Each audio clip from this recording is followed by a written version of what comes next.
गुरुर् ब्रह्मा गुरुर्विष्णू गुरुर्देव महेश्वरा गुरुर साक्षात परब्रह्म तस्मै श्री गुरुवे नमः. तस्मै श्री गुरुवे नमः.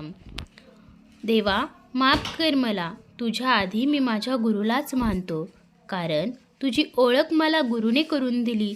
तुझं अस्तित्व मला गुरुमुळेच कळालं. तुझं अस्तित्व मला गुरुमुळेच कळालं. तर गुरु शिष्यांची भेट झाल्यावरती असं काहीतरी होतं का? हे तुमच्यासोबत पण होतं का? हे नक्की सांगा कमेंट करून. आणि तुम्हाला हा व्हिडिओ जर आवडला तर लाईक, शेअर आणि सबस्क्राईब देखील करा. तर आता व्हिडिओला सुरुवात करूया. तर मयूरची मॅडम घरी आलेल्या आहेत.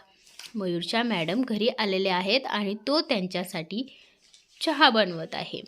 मॅडम खूप प्रेमळ आणि 60 वर्षाच्या घरात आता त्यांचं वय झालेलं आहे.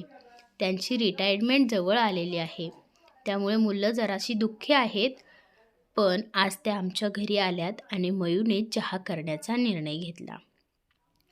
त्याला माहिती आहे मॅडम चहा घेत नाहीत, पण त्याने स्वतःने बनवल्यावर मॅडम नाही म्हणणार नाही. म्हणून तो स्वतःच्या हाताने मॅडमसाठी चहा बनवतो. माझा मयू 3रीला आहे. त्याचं नाव मयुरेश अमोल पंधरकर, पण मॅडम त्याला मयू म्हणतात आणि मीही त्याला मयूच म्हणते. मॅडमचा अगदी लाडका विद्यार्थी आहे. तसे मॅडमचे सगळेच लाडके आहेत.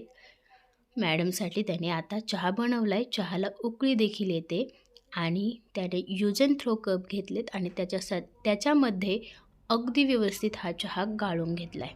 पण आता त्याला बाहेर न्यायचा आहे तो चहा, मॅडम जिथं बसल्यात तिथं.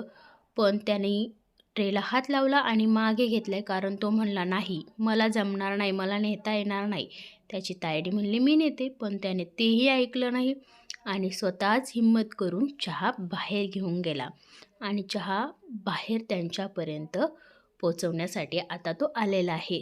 तर बघूया पुढे काय होतंय, कोण त्याच्याशी काय बोलतंय, कोण त्याची कशी गंमत उडवतंय, त्याच्या चहाचं कोण कौतुक करतंय, तो कशा पद्धतीने चहा वाटतोय आणि त्याच्या मॅडम चहा घेतात की नाही. आता त्याच्या मॅडमजवळ तो आलाय आणि मॅडमनी कुठलीही तक्रार न करता चहा देखील घेतलेला आहे.